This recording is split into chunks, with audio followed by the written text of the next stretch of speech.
Assalamualaikum warahmatullahi wabarakatuh. Selamat malam semua teman-teman mentor keuangan. Jumpa lagi dengan saya di channel YouTube Mentor Keuangan, Your Personal Finance Mentor. Nah, kali ini saya ingin merekam ulang, menyajikan ulang materi yang pernah saya sampaikan pada saat World Financial Planning Day, ya, itu pada tanggal 4 Oktober 2021. Waktu itu saya sempat memberikan materi mengenai charity. Nah, karena waktunya hanya sebentar ya, hanya 5 menit. Nah, supaya teman-teman yang mungkin agak kelewatan atau belum menangkap, saya akan coba sampaikan lagi. Jadi waktunya lebih santai nih ya. Oke, kita mulai aja ya. Pertama, ini disampaikan pada saat World Financial Planning Day yang jatuh pada 6 Oktober kemarin. Namun untuk topik mengenai smart spending prosperity ya, ini disampaikan pada tanggal 4 Oktober 2021. Oke, langsung aja teman-teman ya, tentang charity. Jadi kembali lagi nih, jadi charity ini di sini adalah maksudnya adalah mengenai langsungnya to the point adalah sedekah ya. Jadi amal kebaikan yang kita keluarkan berupa uang ya. Jadi makanya namanya smart spending to prosperity. Nah, charity ini, sedekah ini adalah salah satu bentuk spending ya. Sedekah perpuluhan ya kalau di Kristen Katolik, kemudian dana punya kalau di Hindu, lalu berderma kalau di agama Buddha. Saya coba googling. Nah, intinya adalah mengenai charity atau apa yang kita keluarkan, kita spend untuk kebaikan ya, untuk amal kebaikan. Atau biar gampang mungkin saya gunakan satu istilah sedekah aja mungkin kalau boleh ya. Jadi charity adalah untuk sedekah gitu. Nah, tadi sudah disampaikan, jadi sedekah ini adalah suatu bentuk spending, suatu bentuk pengeluaran ya.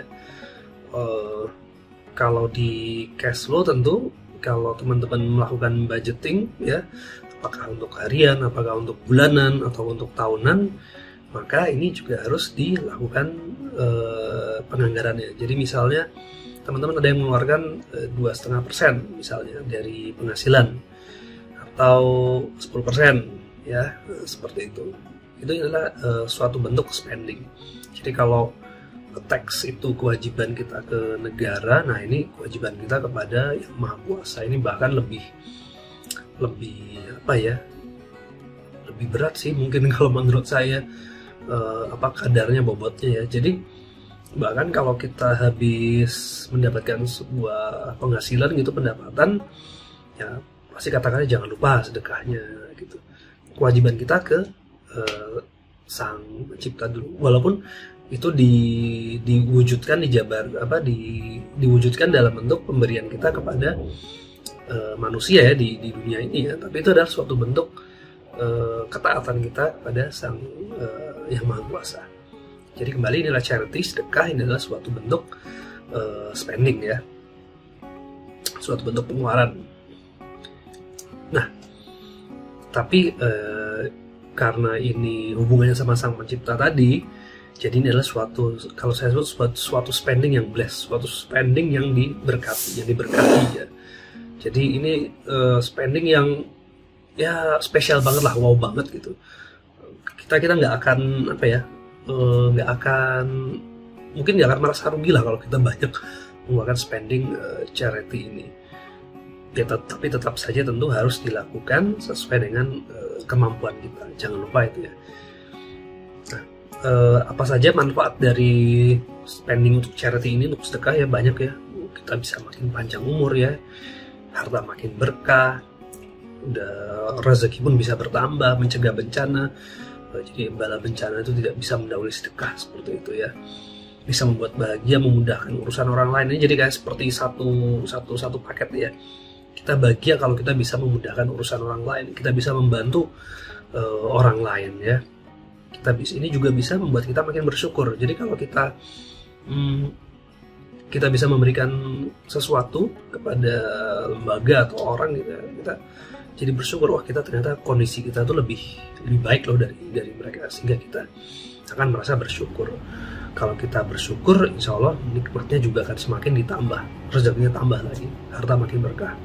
Dan ingat, kadang kita juga miss di sini nih, rezeki itu kadang kita selalu konotasikan dalam bentuk materi atau uang ya, padahal rezeki itu bisa juga kesehatan ya, anak yang soleh, anak yang nurut sama orang tua ya, apalagi kesehatan lah, itu udah priceless lah, seperti itu ya.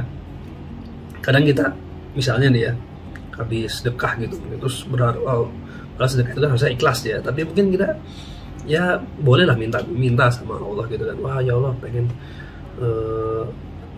rezeki yang lebih gitu, berkah, kesehatan, ya udah sedekah, nanti kita dibalas dengan, tidak harus selalu dengan materi, kita bisa dengan kesehatan yang baik ya, atau mungkin juga tadinya mungkin kita dapat musibah, tapi ternyata kemudian karena kita sedekah lalu bencana itu dihilangkan, bukan ditunda lagi, bahkan dihilangkan. Saya pernah dengar, kemarin tuh ada satu kisah deh, cuman saya lupa ya. Jadi ada, saya lupa deh, sorry. Itu kisahnya bagus banget mengenai charity ya, mengenai sedekah. Nanti kalau saya ingat saya akan sampaikan. Oke, lalu, nah ini sedekah ini bukan hanya soal ini ya teman-teman, bukan soal materi tadi ya, soal uang, sedekah 2,5%, sedekah 10% ya. Sedekah itu ada juga yang non materi, apa misalnya saran atau nasihat atau ilmu yang bermanfaat ya, amal jariah, bisa buat sampai setelah kita meninggal pun, kalau ilmu kita yang kita berikan kepada orang lain menjadi jariah, dipakai terus ya, selama itu pula pahalanya akan mengalir ke kita. Lalu perbuatan kita misalnya tersenyum pun bahkan itulah dinilai sebagai suatu sedekah. Nah, lalu apalagi misalnya menyingkirkan batu dari tengah jalan, itu pun bisa bernilai sebagai sedekah ya, memberi makan hewan, memberi minum binatang ya, itu bisa menjadi nilai sedekah. Jadi macam-macam. Jadi tidak hanya selalu sedekah uang enggak. Saran, nasihat itu pun sedekah. Perbuatan yang bermanfaat ya untuk orang lain ya, memudahkan urusan orang lain, itu juga bisa sebagai sedekah. Jadi teman-teman nggak usah khawatir nggak punya uang nggak bisa sedekah, banyak jenis-jenis sedekah ya. Nah, kalau konteksnya dalam perencanaan keuangan, jadi mengenai keuangan yang sehat ya, kita, dan ini charity adalah sebuah spending, maka kita hitung nih berapa persen sih dari pendapatan. Ada yang mengatakan 2,5% ya, ini zakat ya, sedekah, zakat penghasilan, zakat fitrah ya, zakat mal ya, 2,5% dari harta. Kalau emas ya, nisabnya 85 gram, teman-teman jangan lupa zakatnya, dan sudah haul ya. Ada yang 10% seperti perpuluhan, ada yang 33%. Jadi ini seperti kisah di seorang petani yang mendengar awan yang diperintahkan untuk menurunkan hujan di kebun si fulan. Heranlah si petani yang satu ini kan, kok ngapain si awan ini sampai disuruh menurunkan hujan di kebunnya si fulan.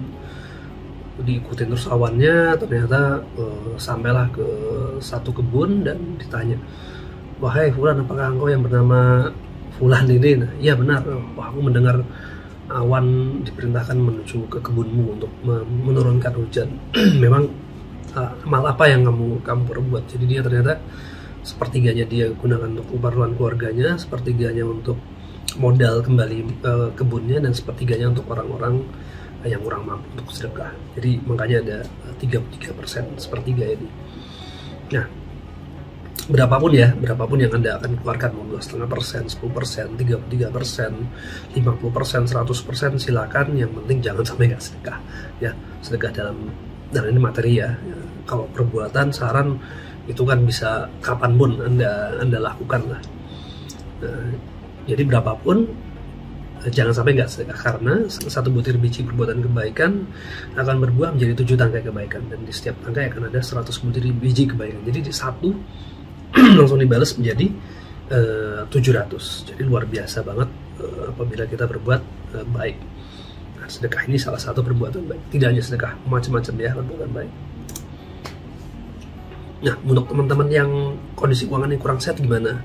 Nah, ini bagus ya. Ini spesial banget untuk Anda yang kondisi keuangannya mungkin memang kurang baik, sedang kurang baik, namun tidak lantas menghentikan charity, tidak lantas menghentikan sedekahnya ya. Ini justru nilainya berlipat-lipat ya di mata Allah. Karena untuk yang keuangannya sehat sih mungkin oke aja lah, ngeluarin 2,5%, 10% ya. Tapi kalau yang untuk keuangannya kurang sehat ya, dana darurat lagi sempit, investasi belum terlalu banyak gitu, tapi tidak lantas menghentikan sedekahnya ya.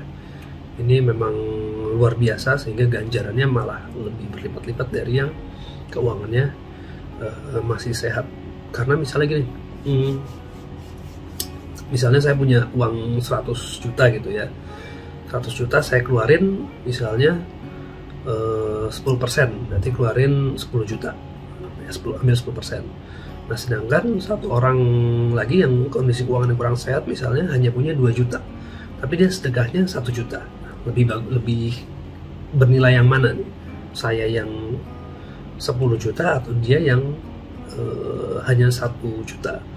Nah, kalau dihitung persentasenya, saya yang keuangannya sedang sehat hanya mengeluarkan 10% ya, tapi untuk orang yang lagi kurang sehat cuman penghasilan 2 juta, dia sedekahnya 1 juta atau 50%. Nah, ini nilainya lebihnya di situ. Jadi untuk teman-teman yang memang kondisi keuangan sedang kurang baik ya, lagi sempit harta, jangan lantas menghentikan charity-nya.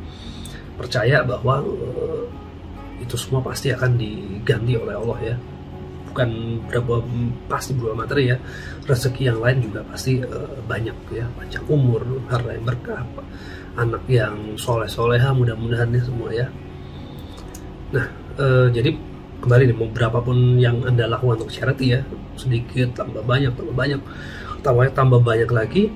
Nah, inilah jalan kita untuk menuju mencapai tujuan hidup. Tujuan hidup adalah kesuksesan di dunia dan akhirat. Jadi bukan hanya sekedar kita sukses di dunia, punya rumah, punya mobil, jabatan, ya, punya dana pensiun misalnya, seperti itu. Enggak, itu semuanya hanya tangga, semuanya sebagai jalan, sebagai tools untuk mencapai tujuan hidup kita. Tujuan hidup kita apa? Ya, kesuksesan juga sebenarnya, keberhasilan. Tapi keberhasilan seperti apa? Keberhasilan di dunia dan juga di akhirat. Dimana kita di akhirat itu justru akan melanjutkan hidup sampai infinite, tak terhingga selamanya. Inilah kalau di syariah financial planning, infinite horizon time. Jadi kita ini hidup di dunia ini hanya sebentar. Justru disinilah kita berusaha untuk mencari bekal sebanyak-banyaknya untuk kehidupan kita nanti yang sesungguhnya setelah kita mati. Jadi bayangin ya, kita mati untuk hidup. Jadi kehidupan nanti itu baru dimulai setelah mati. Nah, coba dipikir-pikir. Saya aja kadang masih ini ya, namanya ya itulah manusia ya. Manusia itu kadang ya mikirnya yang sekarang aja di dunia ini aja, pengen uang cukup untuk dana pensiun, kemana cukup ya, semua untuk punya rumah gitu. Memang di dunia ya semuanya itu perlu ya, kita perlu uang lah untuk kebutuhan kita. Tapi jangan lupa bahwa kita punya kehidupan nanti yang lebih hakiki lagi di akhirat. Itulah tujuan hidup kita sesungguhnya. Jangan sampai teman-teman lupa. Nah, jadi kalau konteksnya charity, lebih bagus mana nih, kita memberi atau menerima? Pastilah ya, tangan di atas lebih baik daripada tangan di bawah. Dan kalau kita bisa memberi banyak sama sedikit, lebih bagus mana? Lebih bagus kita bisa memberi banyak ya. Kalau di sini konteksnya artinya ya kalau kita punya uang lebih banyak, punya harta lebih banyak, kita bisa membantu lebih banyak juga gitu ya. Jadi bukan artinya lantas kita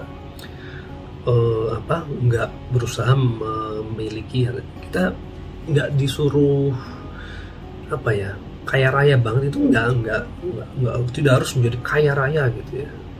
Tapi kita bisa memberi, itu aja udah suatu hal yang bagus. Nah, kalau misalnya kita bisa memberi lebih banyak, ya akan lebih bagus. Nah, gimana caranya supaya bisa memberi lebih banyak? Ya, tentu harus punya keuangan yang sehat, teman-teman ya. Nah, agar menjadi pribadi yang bermanfaat untuk mencapai tujuan hidup di akhirat. Ini sebenarnya inti atau pesan dari presentasi mengenai charity itu di sini. Miliki keuangan yang sehat agar teman-teman bisa menjadi pribadi yang bermanfaat ya, memberi ya, bersedekah mungkin untuk lembaga, sedekah sumur ya, sedekah apa yang paling utama, sedekah air ya, bikinin sumur buat di pesantren, lalu di masjid, lalu di desa gitu ya. Nah, itu bisa amal jariahnya panjang banget lah selama sumur itu digunakan ya. Memiliki keuangan sehat agar menjadi pribadi yang bermanfaat untuk mencapai tujuan hidup di akhirat. Bless spending charities. Jadi teman-teman jangan lupa sedekah. Bahkan orang yang udah mati pun kalau dikasih kesempatan untuk hidup lagi, mereka maunya sedekah ya.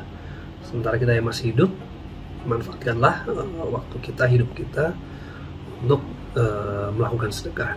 Memang untuk ibadah lain ya pasti juga harus ya, tapi sedekah jangan dilupakan. Ini spesial ya, amal jariah tuh apa aja teman-teman, ilmu yang bermanfaat ya. Kalau teman-teman punya ilmu, jangan lupa dibagi, sharing yang mudah-mudahan ada orang terbantu, orang itu bisa menjadi lebih baik, pahalanya akan mengalir untuk Anda. Lalu amal jariah antara lain wakaf ya, wakaf untuk sumur itu bagus, wakaf bikin masjid, bikin sekolah ya, bangun jalan, jembatan. Kemudian adalah doa anak yang soleh. Nah, mudah-mudahan teman-teman semua memiliki keluarga yang soleh-soleh anak-anaknya ya, amin ya rabbal alamin. Udah, itu aja. Jadi berapa menit nih? Nggak tahu, nggak ngitung saya. Tadinya 5 menit jadi panjang deh. Oke teman-teman, mungkin itu aja. Semoga bermanfaat ya. Mudah-mudahan apa yang saya sampaikan tidak sampai salah lah. Demikian, itu aja. Terima kasih. Wassalamualaikum warahmatullahi wabarakatuh. Sampai jumpa.